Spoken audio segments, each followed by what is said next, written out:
Hello everyone, welcome to the pre secure for the 22 फरवरी 2025। तो हमेशा की तरह हम लोग करेंगे 5 MCQ based on the current affairs. ठीक है, और इनको करने के बाद आप प्रीलिम्स की सिक्योरिटी आपकी बहुत ज़्यादा बढ़ जाती है। तो let's start with the topics. Topic number 1, consider the following minerals.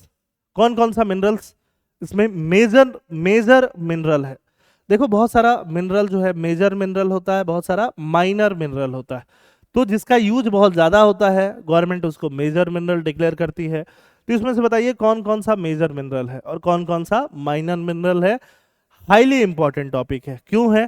क्योंकि गवर्नमेंट ने अभी अभी इन चारों को मेजर मिनरल डिक्लेयर किया है। तो चारों के चारों मेजर मिनरल हैं, क्वार्ट्ज भी, माइका भी, फेल्सपार भी और बायरेट्स भी, क्योंकि ये सारों क्रिटिकल मिनरल के कैटेगरी में आ रहे हैं। As per the mines and minerals Act 1957, minerals in India are classified as major and minor for regulatory purposes. Major mineral are those with high economic value used in industrial application, energy production and metallurgy. Ministry of Mines has classified barytes, feldspar, mica and quartz as the major mineral. तो ये सब अब क्या बन गए? Major mineral बन गए, है ना। मिनिस्ट्री ऑफ माइंस का 21 फरवरी का नोटिफिकेशन है। ठीक है।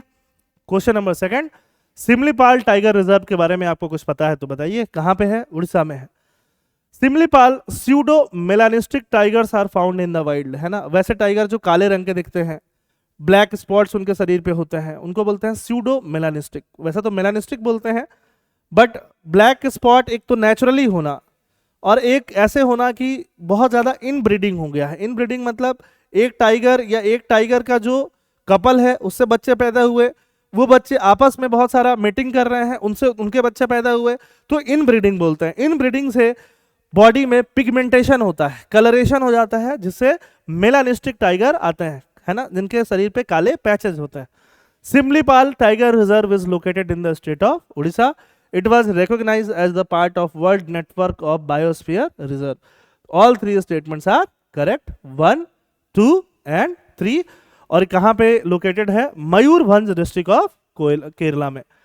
AI fit cameras in Similipal tiger reserve send poaching plummeting, है ना। वहां पे देखो ऐसे ब्लैक स्पॉट वाले आपको टाइगर देखने के लिए मिलेंगे। यहाँ पे पोचिंग रोकने के लिए ऐसे कैमराज वैमराज ये सारी चीजें लगाई गई हैं। गल्फ ऑफ इलाट के बारे में बताइए। गल्फ, गल्फ समझते हो ना, ऐसा समुद्र का छोटा सा part. It is a northeastern extension of Red Sea and is separated from the Gulf of Suez by the Sinai Peninsula. Gulf is connected to the Red Sea through the Bab al-Mandeb. It is bordered by 4 countries: Israel, Jordan, Egypt and Saudi Arabia. Important है, map से question आते हैं। Second वाला गलत है, first and third सही है, तो ए आंसर सही है। गल्फ ऑफ इकाबा को ही क्या बोलते हैं? गल्फ ऑफ इलाट बोलते हैं। North eastern extension of Red Sea है। मैप देखो, है ना, इससे भी चीजें न्यूज में चल रही थी, इसलिए आपको मैप देखना जरूरी है। गल्फ ऑफ इलाट को ही क्या बोलते हैं? गल्फ ऑफ इकाबा बोलते हैं। ये रहा इजिप्ट, ठीक है, इजिप्ट, और ये रहा आपका सिनाई पेनिनसुला, यही है गल्फ ऑफ अकाबा, ठीक है।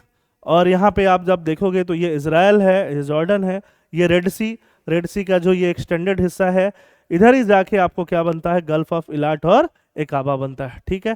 यहाँ पे लैंड आ जाता है, तो ये चीज आपको पता होना चाहिए।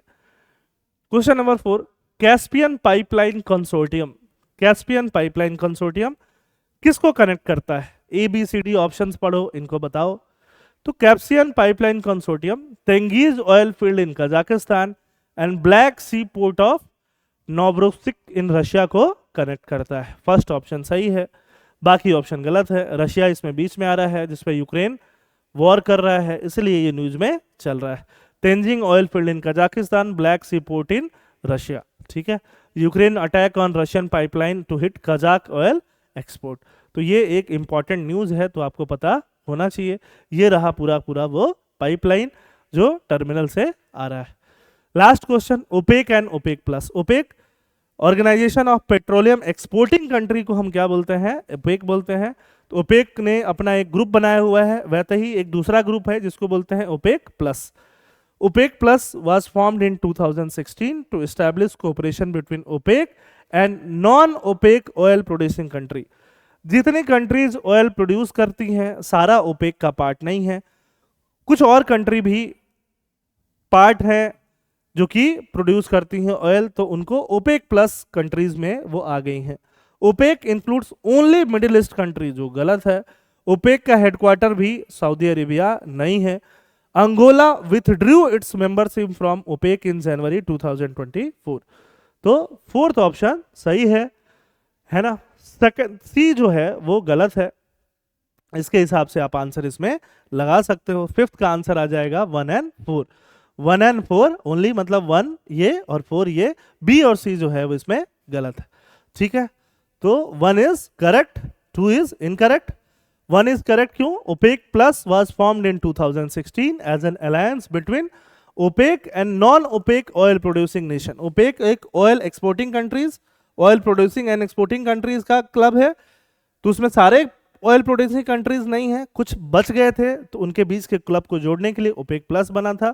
इसका हेडक्वार्टर जो है ये, इसमें मिडिल ईस्ट के अलावा भी और कंट्रीज भी हैं, वेनेजुला, लिबिया वगैरह भी हैं। स्टेटमेंट 3 जो है इनकरेक्ट है, हेडक्वार्टर वियना में है।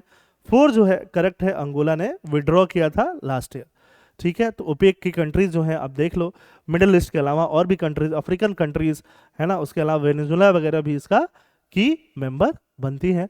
Brazil to join major oil exporting nation in OPEC plus group, ये बहुत इंपॉर्टेंट न्यूज़ है जिसकी वजह से ये न्यूज़ में चल रहा है। तो आई होप सारी चीज़ें आपको समझ में आई होंगी। थैंक यू, जय हिंद।